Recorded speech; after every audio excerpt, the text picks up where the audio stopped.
"Don't touch her." That's what I said, but it came out too late, right after the sound of skin on skin cracked through the afternoon like a snapped twig.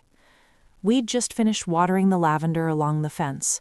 My wife, Mara, still had the hose in her hand, water running over her shoe when his palm met her cheek.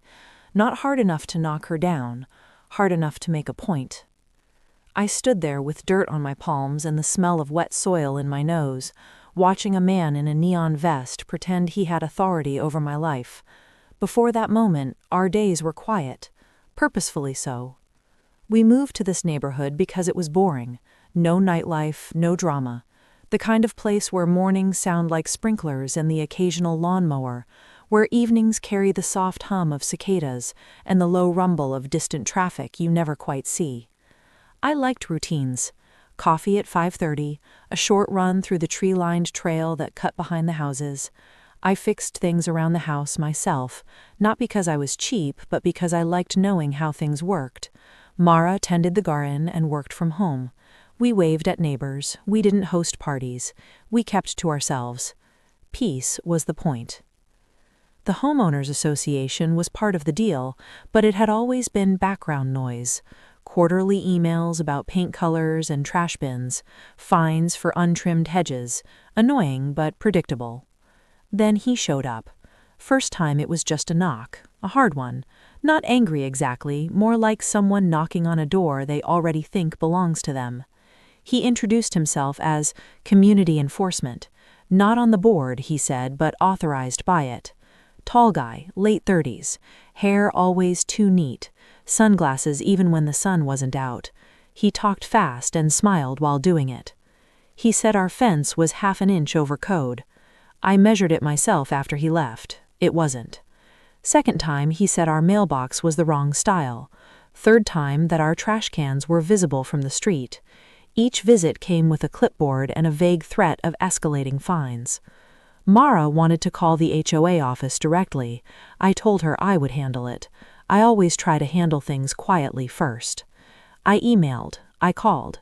The office said they didn't have anyone with his exact title, but that they did contract third-party compliance officers.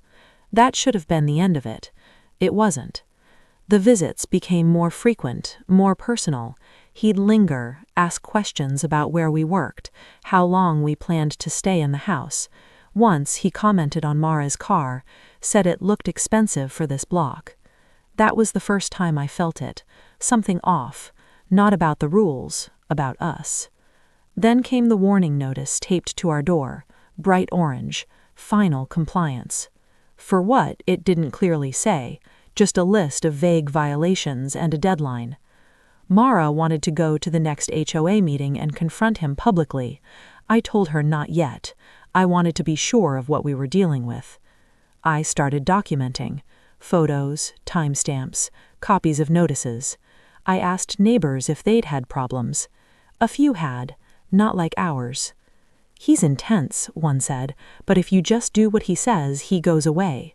Another told me he'd threatened to tow her son's car for being suspicious. Still, nobody wanted to make waves. People in quiet neighborhoods don't. The day he slapped Mara, he was already shouting when I came around the side of the house. Something about unauthorized landscaping. She told him calmly that he was on private property and needed to leave. He stepped closer, too close. She put a hand up, not to hit him, just to keep space. That's when he hit her. It was fast, casual, like he'd done it before and expected no consequences. And in that moment, watching my wife touch her cheek, eyes wide not with pain but with shock, I understood something with perfect clarity. This wasn't a misunderstanding. This was intentional. The police came. Eventually. By the time they did, he was gone. Just a vest left behind in my mind, and the smell of cut grass and anger. Mara gave her statement. So did I. Without witnesses or video, it went down as an allegation. They said they'd look into it. The next day, our HOA account showed a $500 fine. Reason? Aggressive behavior toward compliance officer. That's when the rumors started.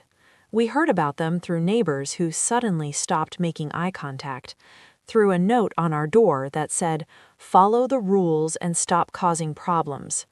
Someone posted on the community forum about a hostile household that threatened staff. We were the hostile household. I went to the HOA office in person, asked for records, asked for his name, his employer, his authority. They gave me nothing useful, said he was contracted, said complaints should be filed through official channels. I filed them, all of them. Nothing happened. Instead, the fines stacked up. Notices, threats of liens.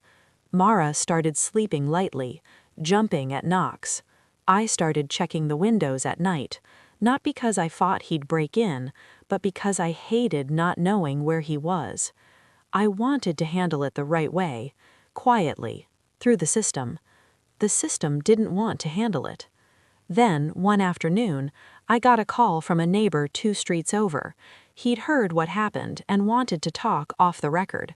He told me he'd seen the same guy taking photos of houses, not for violations, for something else.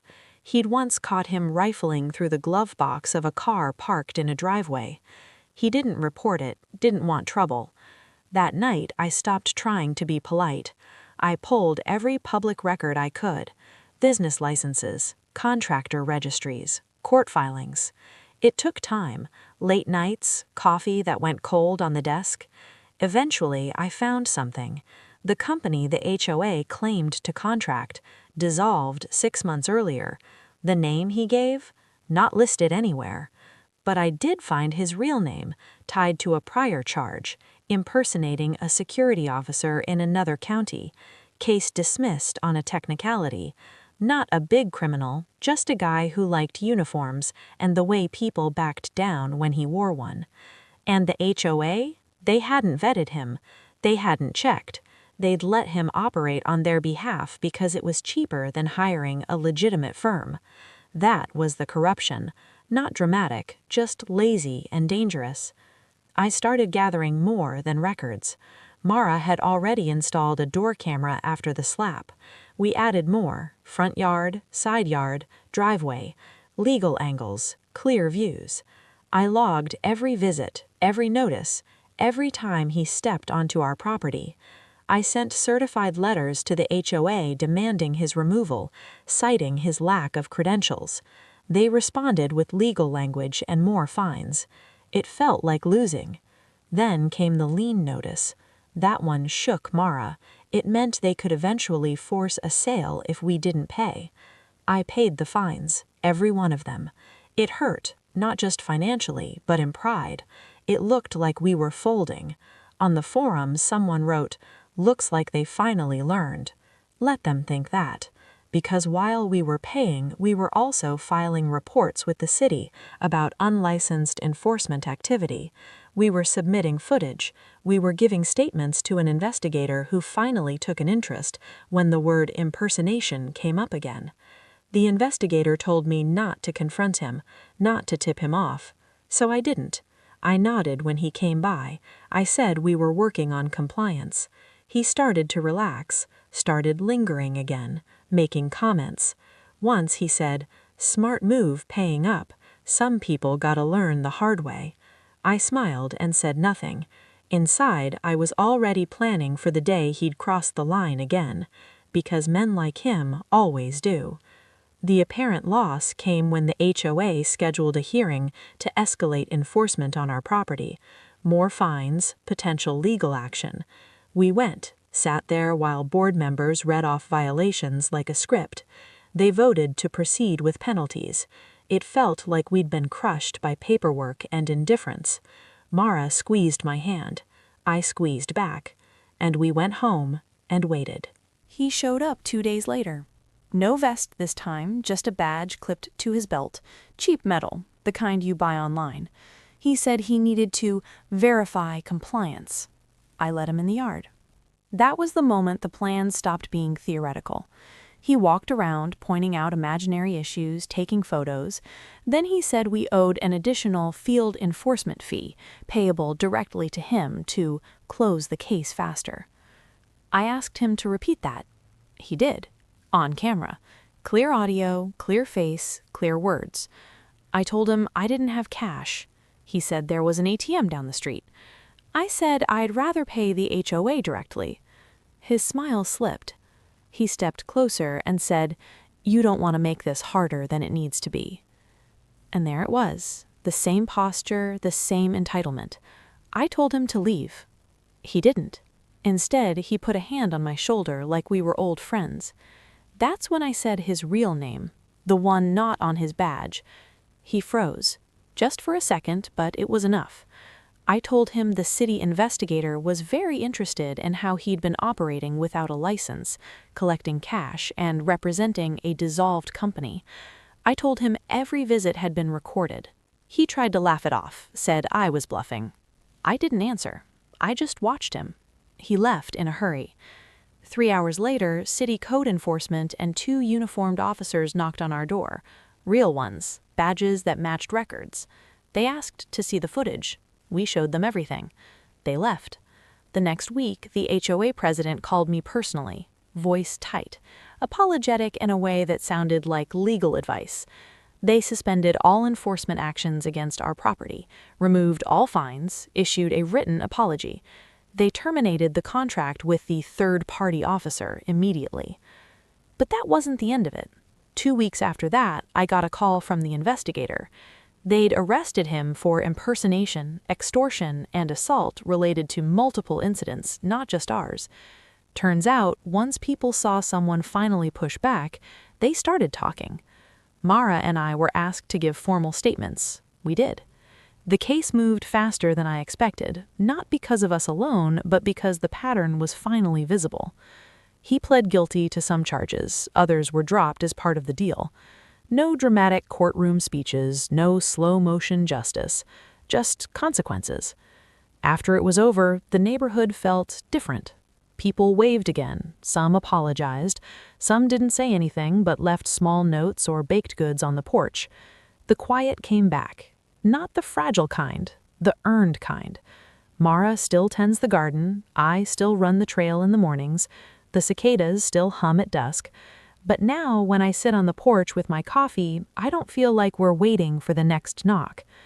I never wanted to be in a fight. I still don't. But peace isn't just something you retreat into. Sometimes it's something you protect. Not with shouting, not with threats. With patience, with records, with refusing to be moved just because someone else raises their voice. Dignity isn't loud. It's steady. And justice, real justice, usually looks less like revenge and more like paperwork done right. If you've ever felt targeted by someone who thought you were alone, if you've ever wondered whether staying calm meant staying silent, you don't have to be loud to stand your ground. Have you ever dealt with someone who hid behind fake authority or abused a little bit of power?